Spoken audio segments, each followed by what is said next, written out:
सुनो, ध्यान से सुनना। अपन यदि बात करें मेल सेक्स ऑर्गन, ठीक है, अभी अपन ने एक चीज़ ऐसा बोला था कि यदि 5th month intra uterine life, यदि बेबी 5 मंथ का है और वो यूट्रस के अंदर है, मतलब 5th month intra uterine life मतलब 5 महीने से छोटा, मतलब 3-4 ग्रोथ के अकॉर्डिंग एकदम फिक्स एज हम नहीं बोल सकते हैं, इसको आप 3 to 5th मंथ बोल सकते हो, ठीक है। यदि बेबी पेट में है मतलब उसके पास मेल और फीमेल दोनों ऑर्गन सेम डेवलपमेंट होगा, यानी कि उस टाइम पे अपन ये नहीं बोल सकते कि ये मेल है कि फीमेल, क्योंकि दोनों ऑर्गन सेम डेवलप में होंगे। और नीट में बहुत बार क्वेश्चन आता है होमोलोगस ऑर्गन, नीट में बहुत बार क्वेश्चन आता है होमोलोगस ऑर्गन्स, ठीक है। तुम बताओ स्क्रोटम सैक का होमोलोगस क्या होता है?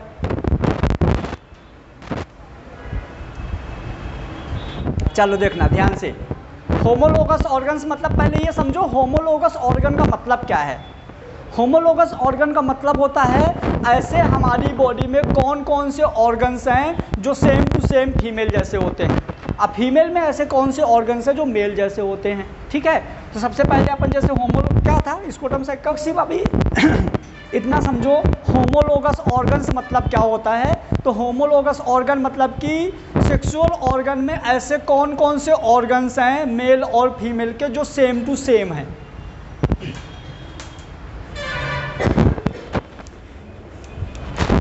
पहले होमोलोगस ऑर्गन का मतलब समझ लो, आगे समझे होमोलोगस ऑर्गन मतलब क्या है कि मेल मतलब मेल और फीमेल में ऐसे कौन कौन से ऑर्गन्स हैं जो सेम टू सेम है। क्लियर?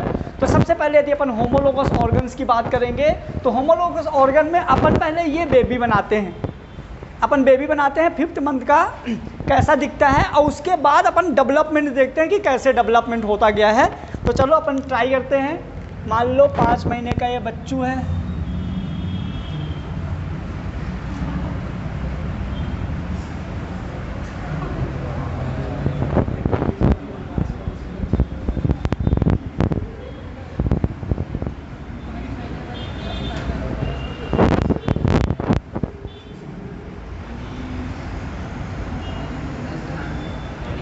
नहीं इसका नाम है हैप्पी।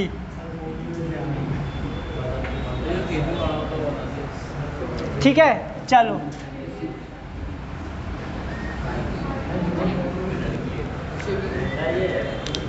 मुझे भी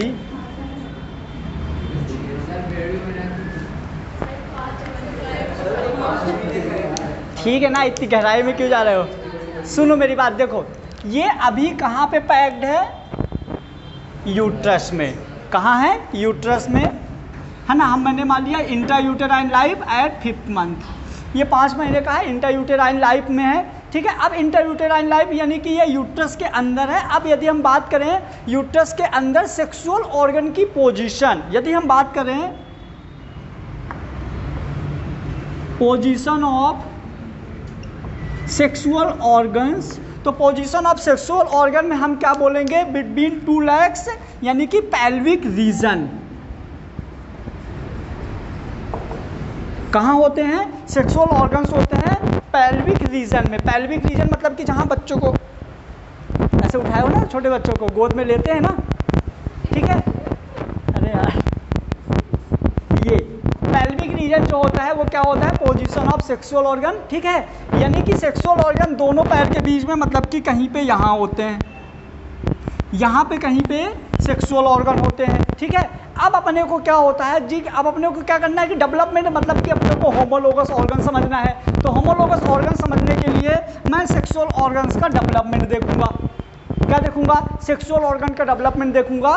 तो अब यहाँ पे मेल में क्या होता है, यदि ये मेल है तो मेल में जो टेस्टिस होते हैं पहले पेट में होती हैं, मेल में जो टेस्टिस होती हैं पहले पेट में होती हैं, अभी जस्ट पढ़ाने वाला हूँ 2 मिनट में, ये मैं सही बोल रहा हूँ। मेल में जो टेस्टिस होती है पहले पेट में होती हैं, फिर जैसे बच्चा 5th मंथ का होता है ना, तो टेस्टिस धीरे धीरे कहाँ आती हैं, स्क्रोटम सैक में। एब्डोमिनल कैविटी से धीरे धीरे कहाँ आ गई हैं, स्क्रोटम सैक में। ये 5th मंथ के बाद होना शुरू होता है, ठीक है। तो ये स्क्रोटम सैक में आ गई। अब ऐसे फीमेल में क्या होता है, फीमेल में तो ऐसा कुछ होता नहीं है, मतलब फीमेल में पहले से ही यहीं डेवलप हुआ है सब चीज़। मेल में तो पहले पेट में थी, बाद में स्क्रोटम सैक में आई है, लेकिन फीमेल में ऐसा कुछ नहीं था। जो भी डेवलपमेंट हुआ है पहले से ही यहीं पे डेवलपमेंट हुआ है। क्लियर हुआ? चलिए, तो सबसे पहले यदि हम बात करें, ये वाला जो ऑर्गन्स होता है, जो सेक्सुअल ऑर्गन होता है, वो सिर्फ कुछ ऐसे होता है। देखो, जो मैं अपन इसी को बाहर निकाल रहे हैं, तो जो सेक्सुअल ऑर्गन होता है सिर्फ ऐसे होता है, कुछ ऐसे होता है, ये बस कुछ ऐसा स्ट्रक्चर होता है जिसको अपन बोलते हैं सेक्सुअल ऑर्गन। यदि फीमेल है तो इस थैली से 2 प्रोसेस निकलती हैं। मतलब समझना कि ये एक ऐसा गोल गोल स्ट्रक्चर है थैली टाइप की। अरे यार, रोटी बनाए हो वो जिससे अपन दबा के, और है ना, तो ये ऐसा गोल गोल है ना। ये अब यही जो गोल गोल एक लोई होती है ना, तो इसी गोल गोल से ही पूरे के पूरे सेक्सुअल ऑर्गन बनेंगे। अब समझते जाना, यदि ये समझ में आ जाएगा ना, तो पूरा का पूरा होमोलोगस ऑर्गन समझ में आ जाएंगे। क्लियर हुआ? चलो, तो ये वाली थैली को अपन बाहर निकाले, तो इस वाले थैली से पता क्या होता है, इस जगह से 2 प्रोसेस निकलती है। ये जो 2 प्रोसेस निकलती है, तो ये प्रोसेस फीमेल में जाके आगे क्या बनाती है, फैलोपियन ट्यूब। ठीक है, ये थैली आगे फीमेल में जाके फैलोपियन ट्यूब बनाती है। अब फैलोपियन ट्यूब में यहीं पे छोटी सी क्या होती है, ओवरी। क्या होती है, छोटी सी ओवरी। ठीक है, यदि ये डेवलप ना होगा, समझना, यदि ये डेवलप नहीं हुआ, तो जो पेट से टेस्टिस आई थी, ये दोनों टेस्टिस यहाँ पैक हो जाएंगी। यदि ये डेवलप नहीं हुआ, तो ये बाहर से जो पेट से जो टेस्टिस आई थी, ये दोनों टेस्टिस डेवलप हो जाएंगी, और ये बन जाएगा जो ब्लू वाला पार्ट है, ये बन जाएगा स्क्रोटम सैक। क्या बन जाएगा, स्क्रोटम सैक, जिसके अंदर क्या रहती हैं, टेस्टिस। तो ये बन जाएगा मेल। क्या बन जाएगा, मेल।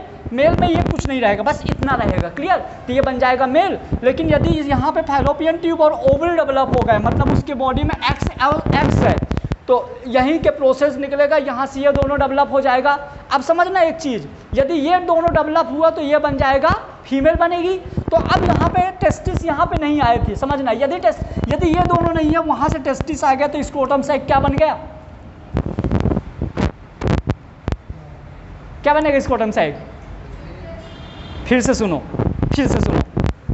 ध्यान से सुनना कि ये मेन अपने को समझना बहुत अच्छे से।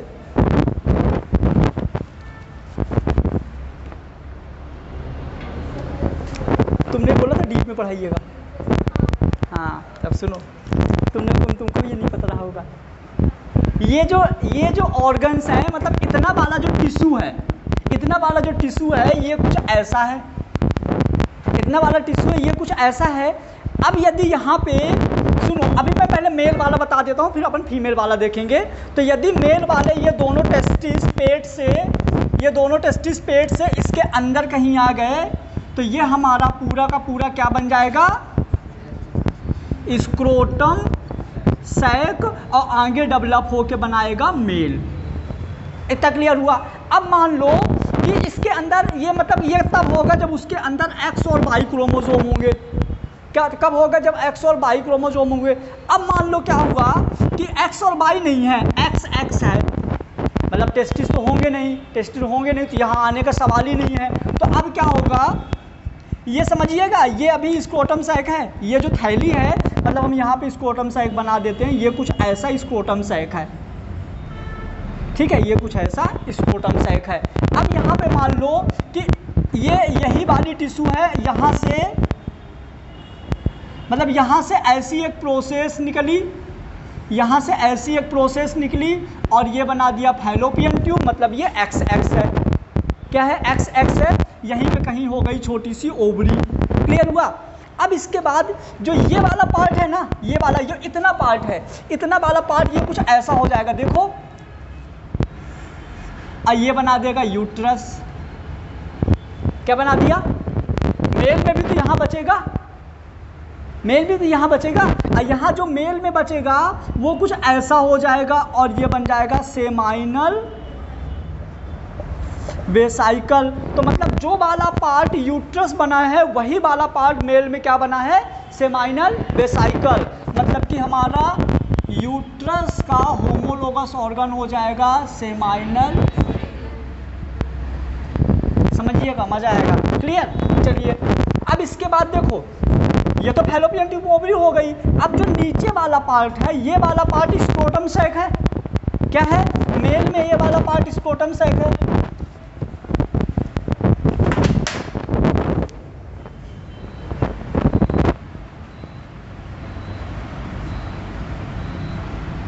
मेल में ये वाला पार्ट क्या था? Scrotum sac. अब फीमेल में क्या होगा? जब यहाँ पे डेवलपमेंट नहीं होगा ना, तो जो ये थैली है ना, जो स्क्रोटम सैक वाली थैली है, फीमेल में ये बीच से कट जाएगी। और कटेगी कैसे ये समझना। इसको पकड़िए, मान लीजिए कि ये कोई फ्लेक्सिबल चीज़ है, आप इसको पकड़ के ऊपर ले जाइए। हेलो, जब आप इसको पकड़ के ऊपर ले जाओगे ना, तो पता है ये कुछ ऐसी होगी। देखिए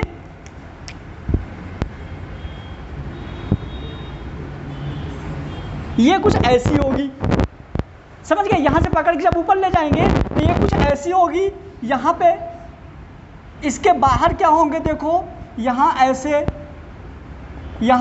हेयर होंगे, ऐसे स्क्रोटम सैक में भी बाहर हेयर्स होंगे, ये यहाँ हेयर होंगे, और यहाँ की जो स्किन है वो डार्क कलर की होगी।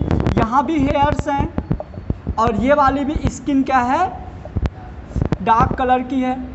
ठीक है, तो समझिएगा, ये बाहर हेयर्स है, बाहर हेयर्स हैं और स्किन डार्क कलर की है। बाहर हेयर्स है, स्किन डार्क कलर की है। यहाँ पे बस जुड़ा हुआ है, यहाँ पे कट गया है। और ये फीमेल का सेक्सुअल ऑर्गन है। फीमेल का सेक्सुअल ऑर्गन का बाहर वाला पार्ट है। और जो फीमेल का सेक्सुअल ऑर्गन का बाहर वाला पार्ट है, ये बाहर वाला पार्ट क्या होता है? Labia majora. क्या होता है? Labia majora. अभी मैं सेक्सुअल ऑर्गन और अच्छे से पढ़ूंगा। ठीक है, तो जो फीमेल के सेक्सुअल ऑर्गन का बाहर वाला पार्ट होता है, जहाँ पे हेयर्स प्रेजेंट होते हैं, हम उसको क्या बोलते हैं? लेबिया मेजोरा, जो कि हमारा स्क्रोटम सैक का होमोलोगस ऑर्गन्स होता है। क्लियर हुआ? आ जाइए, ये हो गया। उसके बाद क्या होता है?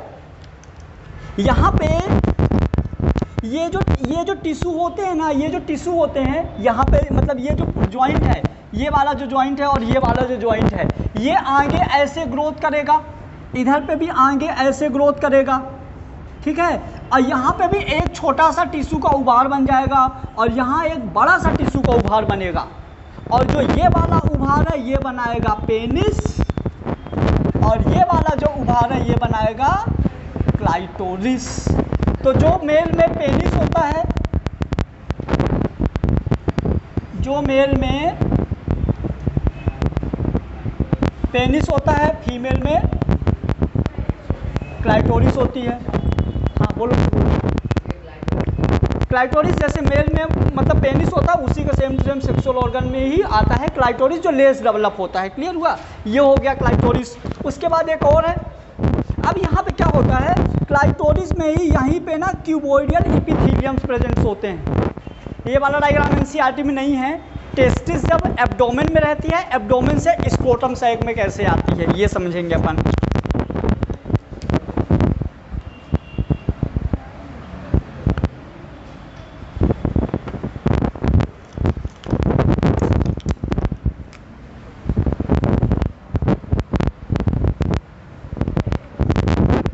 रेडी हो गई?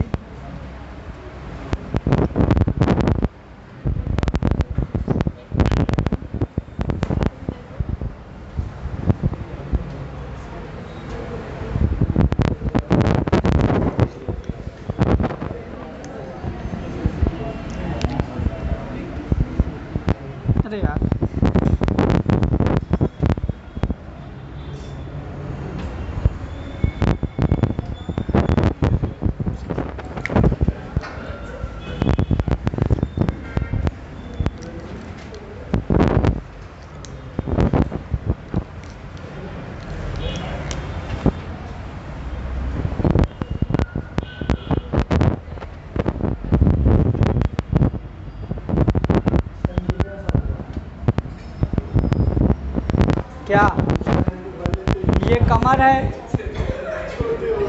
ये पैर है। क्या तुमको पेड़ के अंदर दिख रहे हैं? नहीं दिख रहे ना? हाँ तो फिर छोड़ो ना, आते आते वो मेहनत कर करके पतले हो गए।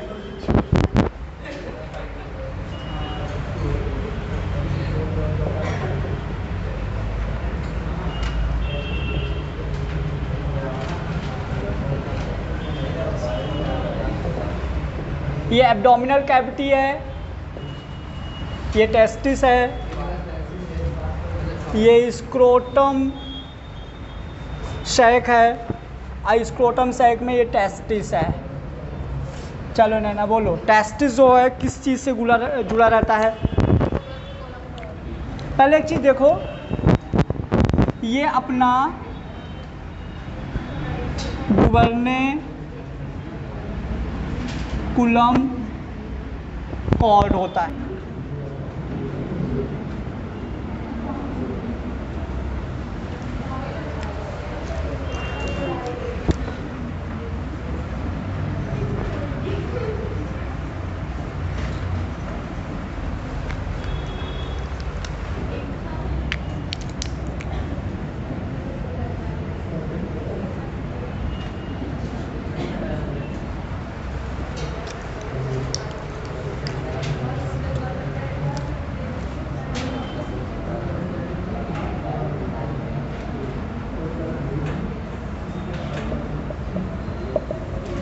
ये डाल्टोस लेयर है ना, है ना?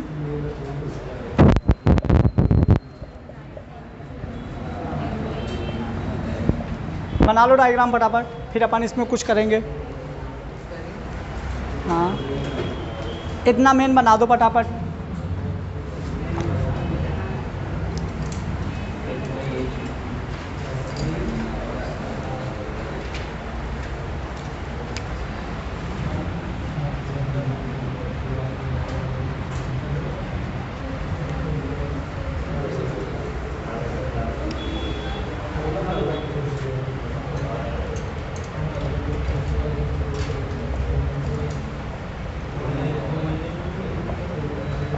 नैना बोलो क्या क्या होता है स्पर्मेटोसीट में?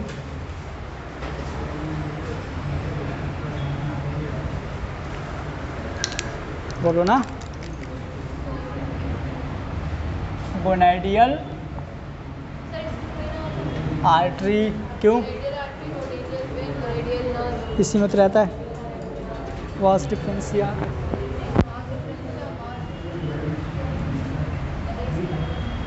गोनाइडियल वेन, वास डिफरेंशिया, वास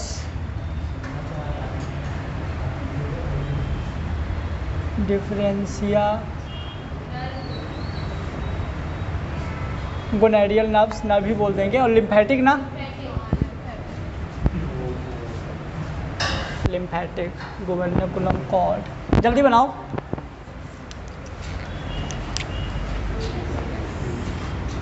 यहाँ से यदि ऊपर की बात करो तो ये एब्डोमिनल कैविटी है। एब्डोमिनल कैविटी में जब बच्चा 5th मंथ का होता है तो इसके पहले टेस्टिस एब्डोमिनल कैविटी में रहती है। हमारी बॉडी का जो नॉर्मल टेम्परेचर होता है वो होता है 37 डिग्री सेंटीग्रेड, ठीक है। और टेस्टिस में जो स्पर्मेटोजेनेसिस होती है,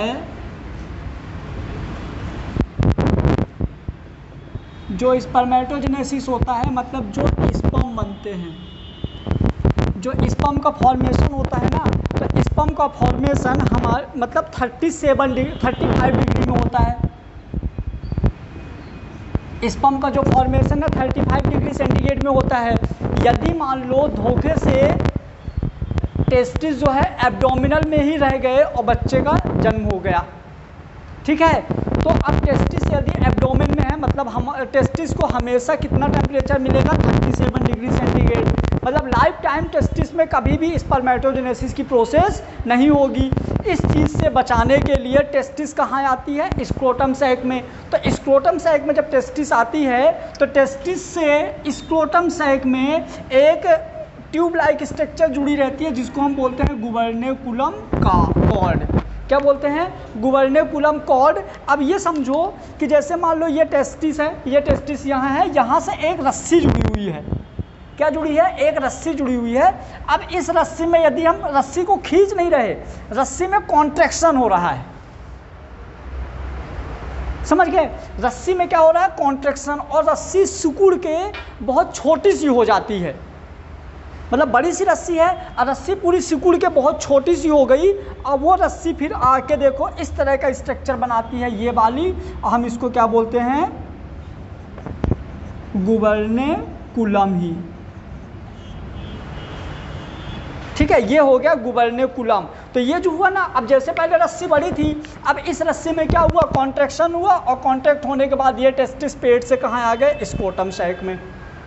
कहाँ आ गए, पेट से स्क्रोटम सैक में।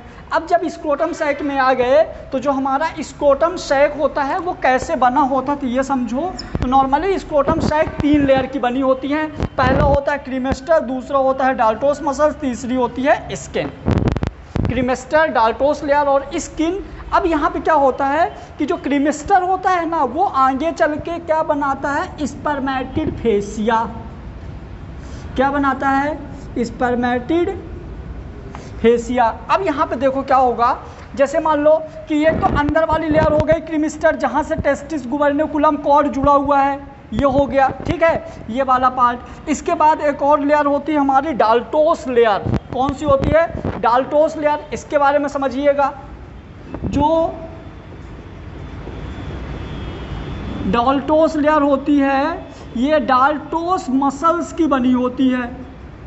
किसकी बनी होती है, डाल्टोस मसल्स की बनी होती है, और ये रेगुलेट करता है क्या, बोलो, ये टेम्परेचर रेगुलेट करता है। कैसे टेम्परेचर रेगुलेट करेगा समझिएगा। तो जैसे मान लीजिए कि अभी गर्मी है, तो गर्मी के टाइम में क्या होगा, टेम्परेचर अपने आप ज़्यादा बढ़ता है। तो टेम्परेचर अपने आप ज़्यादा बढ़ता है तो उस टाइम पे क्या होगा, डाल्टोस लेयर में होगा रिलैक्सेशन, और स्क्रोटम सैक का साइज बढ़ जाएगा।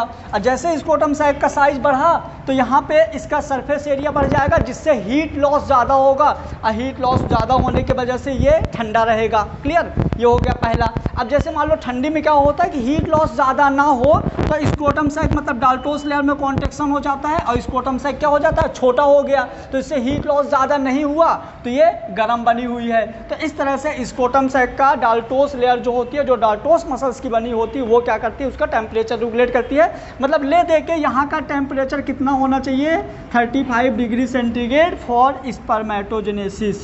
स्पर्म बनने के लिए इतना टेम्परेचर चाहिए, ठीक है। इनका बाहर सबसे बाहर लेयर होती है स्किन, और ये जो बाहर की स्किन होती है ये होमोलोगस ऑर्गन जैसे मिलता है उसमें, लेबिया मेजोरा जैसे। यहाँ पे भी बाहर देखो ये हेयर्स और स्किन, मतलब डार्क स्किन और हेयर्स प्रेजेंट होते हैं। तो इस तरह से हमारा स्क्रोटम सैक के 3 लेयर्स होते हैं, क्रीमेस्टर, डाल्टोस लेयर, स्किन। क्रीमेस्टर का ये वाला पार्ट को हम क्या बोलते हैं, स्पर्मेटिड फेसिया। और जो बाहर जो क्रीमेस्टर होता है यहाँ से ये टेस्टिस अटैच होता है। उसके बाद जो सेकेंड लेयर होती है हमारा डाल्टोस लेयर। डाल्टोस लेयर जो थी डाल्टोस मसल से बनी होती है, जो टेम्परेचर रेगुलेट करती है, ठीक है।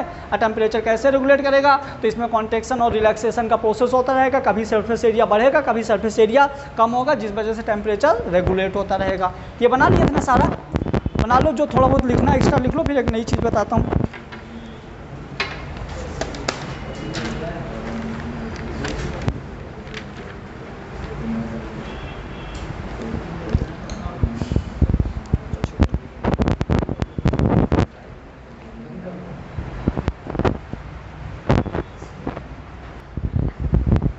एम्स कोई नहीं छोड़ता, एम्स कोई छोड़ते नहीं। मतलब ऐसे ये रहे कि जितनी सीटें हैं ना, जैसे 672 सीटें हैं ना, ऊपर के स्टार्टिंग के बच्चा 672 एम्स ही लेते हैं। एम्स ऐसा होता है ना, एम्स सेंट्रल गवर्नमेंट का है, तो पेमेंट डबल रहती है। जैसे मान लो कोई स्टेट डॉक्टर है तो उसका 1 लाख है, तो एम्स का डॉक्टर का डायरेक्ट 2 लाख हर जॉब में। यहाँ तक कि यदि एम्स में कोई क्लर्क है, वो होते हैं ना गार्ड जो होते हैं, तो नॉर्मल जैसे बाहर के हॉस्पिटल के गार्ड है ना, तो उनकी यदि 12 है तो एम्स के गार्ड की 24। ऐसे पुलिस में भी होता है। जैसे यहाँ 22,000 पेमेंट है पुलिस वालों की, एमपी पुलिस की, सेंट्रल गवर्नमेंट की पुलिस की सीधे 44-45। मतलब जो पेमेंट रहती है ना सेंट्रल गवर्नमेंट की, वो डबल रहती है हर पोस्ट की। नर्स जैसे यहाँ पे 35-36, वहाँ 75-76 ऐसे रहता है। हर्निया,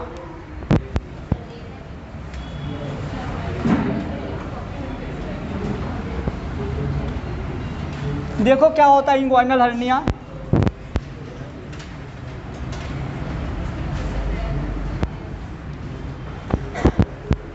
देखो इधर,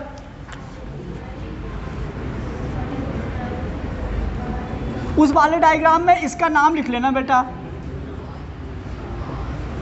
इंग्वाइनल कैनाल। यहाँ पे क्या होता है देखो, स्क्रोटम सैक के जस्ट ऊपर क्या होती है, स्मॉल इंटेस्टाइन। स्मॉल इंटेस्टाइन कितनी होती है, इतनी छोटी सी रहती होगी। हाँ, कितनी बड़ी होती है स्मॉल इंटेस्टाइन, नाम ही है स्मॉल इंटेस्टाइन।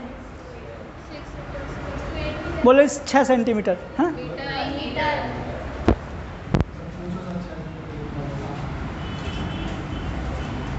देखो क्या हुआ, ये जो स्मॉल इंटेस्टाइन है ना, जबरदस्ती स्क्रोटम सैक के अंदर घुस जाती है। ये ऐसे,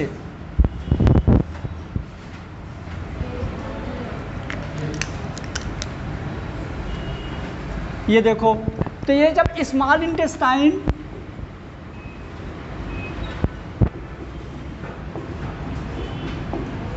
स्मॉल इंटेस्टाइन कहाँ चला गया, स्क्रोटम सैक के अंदर चला जाता है, तो इस डिजीज़ को हम बोलते हैं इंग्वाइनल हर्निया। जब स्मॉल इंटेस्टाइन स्क्रोटम सैक के अंदर चला जाएगा, स्क्रोटम सैक तो बहुत छोटी जगह होती है, तो ये टेस्टिस में यहाँ की वजह से प्रेशर लगता है और अपने को पेन होना शुरू हो जाता है। ठीक है, तो इस डिजीज़ को हम क्या बोलते हैं, इंग्वाइनल हर्निया। उस केस में अपन क्या करते हैं, हर्नियोप्लास्टी ट्रीटमेंट क्या करते हैं,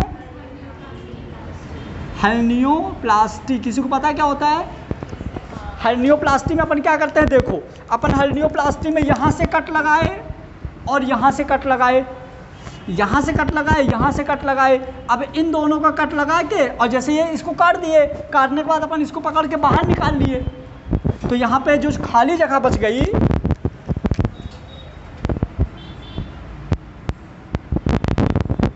ये जो यहाँ पे जो हमने काटा था, यहाँ पे अपन सीमेंट लगा के क्या कर देते हैं, प्लास्टर। तो नाम से ही पता चल रहा हर्नियोप्लास्टी। ठीक है, तो अपन यहाँ क्या कर देते हैं, ये देखो ये है, ये कर दिए हर्नियोप्लास्टी। मतलब सीमेंट ज़्यादा लगा देना, रेत कम नहीं तो बह जाएगा, है ना। ये होता है हर्नियोप्लास्टी, समझ गए। तो इंग्वाइनल हर्निया डिजीज़ क्या होती है, स्मॉल इंटेस्टाइन का ज़बरदस्ती कहाँ चले जाना, स्क्रोटम सैक में, तो हो जाएगा अपना क्या, इंग्वाइनल हर्निया। इसका जो ट्रीटमेंट होता है इसको हम बोलते हैं हर्नियोप्लास्टी, मतलब डैश डैश।